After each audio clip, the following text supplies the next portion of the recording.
سلام سمعتي كم كل جزء دقيقة مثلا قبل يفوتوا بزخنة كم حكي هي أساس حالك أم سرعة أخوة خانسي سكجل رئيتي كهبل لا إلى خاني ونياتو نتايو حدا تا كمر تتقيم الله زلوا أساس حالك بتحتتي كي تحتت أي تسقع أبزبل حسابي تناتي ردي تاب أساس حالك مالتي تسفا قبركا تا ملأختي ناب إسياس حلق أنا خطبصح كأمالتي حجي سلام تايو لكعي أنا تا درفي سميعية صبغة درفي طعمي دسيلاتني فتيا باتي صفوف بلو سرح كاني نإسياس حلقة أزي عدني أيوم مالتي انتاي إيجن شو كابو قصيلي انتاي رئي أبتناي دقفتي قال زرعه دحانيو بزح نساس حلقة بزح زتناخف زرعهم سبات يلون قلنا قلي كم زناي مودعتا دلاي فتحدو قلي يلوم كزار هو سميعي وانتاي مودعتا انتم إيرتري كلنا نبرتم تعرفكم زلهم كلنا زا لوطي تبل سياس حلقة غيروا زول تا لوطي مالتي نعا أبي كون كتسرحلا سطرح خطر زلوا امبر اتا لوطي تبل اتا فتحي تبل بزي حد إيرتراو كمان كترف يبلو كلنا إيرتراويان دو كن بللا يقبأنا مالتي سلازي تم دقفتينا تبلو زلوهم سياس حلقة أنا مودعتا دلاي فتح قديفكم نتحسب بقبو أخطرئي وخلط كلكم مالتي قالت أنا فتح اللوطن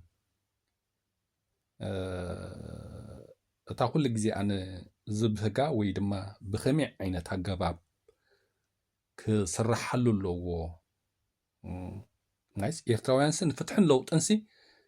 نقول نقر بخمي كن سرح حلو علنا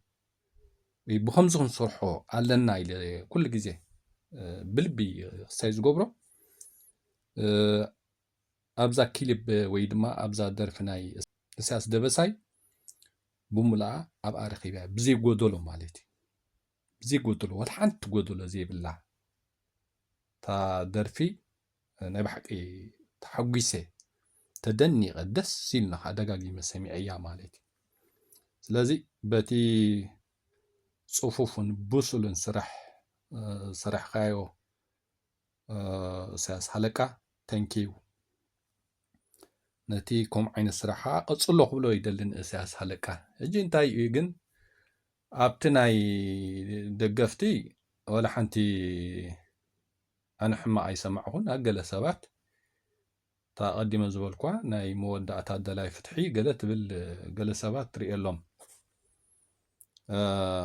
ولا حنتي ذا اساس حلقة ايلوا زولخا مانم إيرتراوي قوقاوما هم زيكل ميتر قصنيا أن بعده طراي أبتي فتح اللوطن الف قعزة سلازلو منالبات تنقلي دقفتي كم مغنيتا تفتح اللوطن بتخكل انت زخونسي كلنا دوم بلنالو يبلي أمي بلكعب تفتح اللوطن كا كندي قسارت سبات كمزلوخا ما نمسب زخو دي كونن ببزح نقر مالتي ساس حالك أجن تصفى قبر كمزا سرحو خان غصالي بتقبار كا خما خيد مالتي نخلو نتاريخ ديو بزعبا كل كبرتات حزب إيرترا فتحن لوطن أمنتاي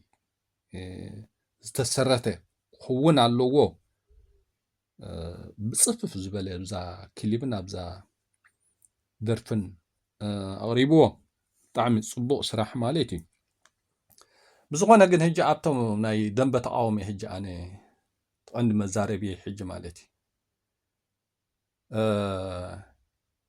دحان بزعبا نكين مجسي صباح نركبولو صباح نحطو حجيجن مورال نحبو زبلو سبات سميعي عينتين كتنكم زبلو زلو ቃልሲ ህዝባዊ ግንባር ክነብር ኣይነበሮን ዝብሉ ቃልሲ ጆብሃ ክምስረት ኣይነበሮን ዝብሉ ቃልሲ ደደቢት ግን ይበል ዝብሉ ሰባት እዮም ንእሳያስ ሃለቃ ጽባሕ ፍትሕን ነውጢ ምስ ተረጋገፀሲ ብዛዕባ ሕሉፍ ሽዑ ክንሓቶ ኢና ሽዑ ነርክበሉ ሕጂ ግን ሞራል ንሃቦ ዝብሉ ሰባት ሰሚዐ بخمزي يا أخي أنا تار استي بتحتت كي تحتت أي تسقى زولو زلهم تحتت سباتي من أساس دبساي بزعبا حلف أسيلنا نركبو ليلم قوابع عبع قبلون سمعهم زلنا ماليتي نالبات أساس دبساي أب إيرترا خلو دقافاي كوينو قدلت نتنيرو خوينو أب إيرترا خلو من علو إيو كابتا سياس زوصا ممرحي تاتوصي زخده كم كلنا بتا كلنا إيرتراوين أب إيرترا خلنا نخدا دنبرنا أساس هلقها بقى خيد نيرو نستوسنه سويل صنيحم رئي نقول نجر مزاجينا خاني صفف تسرح صففتي ندليت فتح تحجس ندقفتون بزي الحرخرخ نقول لنا إيرتراويان صففت مرداتها سرحها أغريبو مالت حجي أتم صبح نحطو حج مورال نهبو بزعبا حلف صباح نحطو زبلو زلو السبات قعزة نقعزة بزعبا نسم زاربوون نسم ناقبرو خود صنحو كمسو صنحو وي انتاي قبر لو حج زي يردو ام سباتيم بزعبا سبات ويدما بزعبا اسياس حلقة ناوطوطو زوقبع بعزلو مالتي ስለዚ ሃብቲ ተበጊስ ኢኻ ንእስያስ ሓለቃ ብተሓተት ካይትሕተት ኣይትስጋዕ ንብሎ ዘለና ማለት እዩ ጥራይ ንስኻ እስያስ ሓለቃ ኣብዚ ፍትሕን ለውጡን ወይ ድማ ኣብዚ ደንበ ተቃውሞ ፀልማትን ብርሃንን እዩ ዘሎ ስም ደንበ ተቃውሞስ ወይ ደሌት ፍትሒ ይበሃል እዩ ግን ኣብ ውሽጢ ግን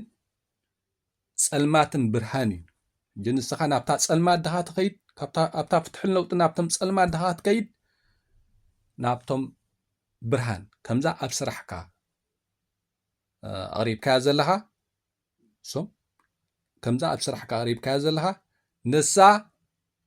ናይቶም ብርሃን ደደይቲ ፍትሒ ኣብ ታሪኾም ኣብ መንነቶም ኣብ ኩሉ ክብርታቶም ደው ኢሎም ፍትሕን ለውጥን ጥራይ ሕቶኦም ሳ ናይቶም ብርሃን ደለይቲ ፍትሒ እያ ናይቶም ፀልማት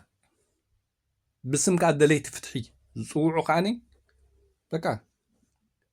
ቃልሲ ህዝባዊ ግንባር ክነብር ኣይነበረን ጆብሃ ክምስረት ኣይነበሮን ኤርትራ ቆጢላን ዝምስረተታ ሃገር እያ መንነትና እኳ ተጋሪእና ቃልሲ ሕወሓት ቃልሲ ደደቢት ይበል ቃልሲ ሳሕል ናይ ሸፋቱ ከምዚ እናበሉ ክመፁ ዝፀንሑ ሰባት እዮም ሕጂ ንእስያስ ብዛዕባ ሕሉፍ ኣብ መፃእ ክንሓቶ ኢና ኢሎም ዘወጣውጥሉ ዘለዎ ማለት እዩ እቶም ብትክክል ነዚ ነገር ክንርድኦ ዝግባአና ሰባት ክንርድኦ ንክእል ኣለና እስያስ ደበሳይ ሃለቃ ኣብታ ኤርትራ ከሎ ከምታ ኩልና ኤርትራውያን ዝሓለፍና ይሓልፍ ነይሩ ማለት እዩ ኣብ ሰራዊት ዝነበርና ብረት ዓጢቕና ክሳብ ብፅሕፈታት ኢና ንሕሉ ነርና ድፋዓት ፖሊስ ዲ ሓደ ኩሉ ማለት እዩ በቲ ሞያና ማለት እዩ ኢሳያስ ደበሳይ ከኣነ ቦታ ሞይኡ በታ ስነ ጥበብ ልክዕ ከምቶም ኩሎም ወይ ከምቲ ኩልና ኤርትራውያን ኣብታ ኤርትራ ከም ኩልና ይሓልፋ ነይሩ ማለት እዩ። ከምዚ ሕጂ ኣብ ስደት ምስ መፀ ከኣነ እታ ለውጢ ትብል ወይ እታ ፍትሕን ለውጥን ትብልካ በታ ትኽክልካ ኣቐሚጡላ ሰሪሕላ ማለት እዩ። ነቶም ደለይቲ ፍትሒ ኤርትራውያን ብትኽክል ኣብ ህዝብናን ሃገርና ፍትሕን ለውጥን እንደሊ ዘለና ዕጊብና። እቶም ብደገፍቲ ዝፍለጡ እውን ነታ ስራሕ ብልቦም ከም ዘይፀልእዋ ርዱእ ነገር እዩ። ብልቦም ከም ዘይፀልእዋ ርዱእ ነገር እዩ። ስለዘይፀልእዋ ከዓኒ ብዙሕ ሕማቅን ፅቡቕን ኣይተዛረቡን ሱቕ ኢሎም ኣለዉ ማለት እዩ። ዓይነቶም ዳ ሕጂ ንኢሳያስ ደበሳይ ዝፍክርሉ ዘለዉ ሕጂ ንሞራል ንሃቦ ብዛዕባ ሕሉፍካ ፅባሕ ንርክበሉ ፅባሕ ንሓቶ ዝብሉ ዘለዉ ዓይነት እዮም። እቶም ቃልሲ ደደቢት ይበል እንዳበሉ ቃልሲ ጆባ ቃልሲ ህዝባዊ ግንባር ክምስረት ኣይነበረን ክጅመር ኣይነበሮን ኤርትራ ጢላን ዝመሰረተት ሃገር እያ ኤርትራ ናይ ዜግነት ሃገር እያ መንነትና ተጋሩ ኢና ወዘተ ወዘተ ሃለፍለፍለፍለፍ ዝብሉ ሶም ሕጂ ንኢሳያስ ሓለቃ ብዛዕባ ሕሉፍ ኣብ መጻእና ሓቶ ዝብሉ ዘለዉ። ስለዚ ኢሳያስ ሓለቃ ብተሓተት ካይትሕተት ኣይትስጋእ ታቕንዕቲ ሓሳብ ቁኑዕ ኤርትራዊ ሓስባ ዝግቦ ብፅፉፍ ስራሕ ብብቕዓት ብኩሉ ነገር ብክሊብን ብግጥም ብኩሉ ነገር ኣፃፊፍካ ኣቕሪብካ ኣለኻ ብኣ ፀኒዕካ ኺድ ካይትዳናገር ከምቶም ደንበርበር ዝብሉ ዘለዉ ከየጋጊኻ ግን ክትጥንቀቕ ኣለካ። ስም ደለይቲ ፍትሒ ዝበሃሉ ተግባሮም ስርሖም ፀልማት ግን ብዙሓት ስለ ዘለዉ ስኻ ፍትሕን ለውጥን ጥራይ ኣይኮነን ትስም ጥራሕ ዘይኮንካ ክትርኢ ዘለካ እቲ ኣተሓሳስባ ናይ ሰባት እሱ ተረዲእካ እቲ ፍትሕን ለውጥን ብኸመይ ትሰርሓሉ ብሕጂ ዝያዳ ንዓኻ ምልከት ብፅቡቅ ጀሚርካ ኣለኻ ብኣንሕሪ ቀፂልካ ርግፀኛ እያ ነቶም ሓቀኛታት ደለይቲ ፍትሕን ነቶም ብደገፍቲ ዝፍለጡ ግን ኣብ ኤርትራኻ ፍትሕን ለውጥን ዝደልዩ በቶም ጉዕዝያት ገለ ሰባት ነቲ ደንበ ፍትሒ ተፀይኖም ርሒቆም ዘለዉ ንዕኦም ነቶም ሓቀኛታት ደለይቲ ፍትሒ እውን ብከምዚ ዓይነት ስራሕ ምቅርራብ ክትፈጥረልና ኢኻ። ስለዚ በትን ዝመፅእ ዘረባ ከይተገደስካ በቃ ኣብ ህዝብኻን ኣብ ሃገርካን ብከምዚ ዓይነት ኣሰራርሓ ንቅድሚት ንድሕሪ ከይድካ ከይድና ኩልና ኤርትራውያን ክንሕጎሰሉ ንኽእል ኢና ንኩልና ሃራኸብ ዝኽእል ስራሕ እዩ ኢለ ዝኣምን ኣነ። ስለዚ ኢሳያስ ደበሳይ ሃለቃ ብስሙ እያ እታ ዩቱቡ ኩልና ኤርትራውያን ሞራል ንሃቦ ንቃወም ንደግፍ ብዘየገድስ እቶም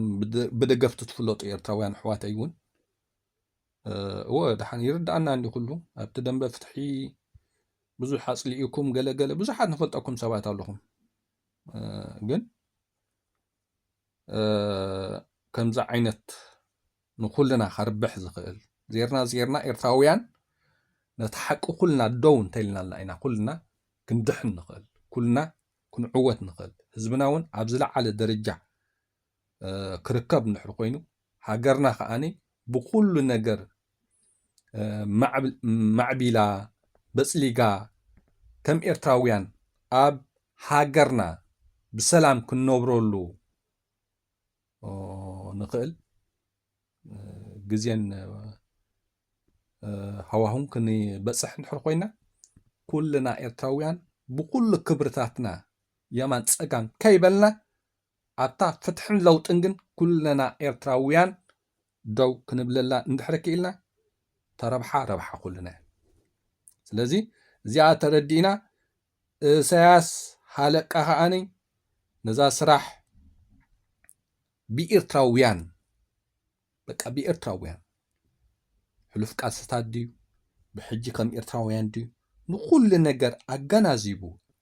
ብፅፉፍ ብውሕሉል ስራሕ ሰሪሑ ልክዕ ከምዚ ዓይነት ከቕርበልና ምኽኣሉ ብኩልና ሞራል ይግብኦ ከበድ ይደሊ ሰሰናይ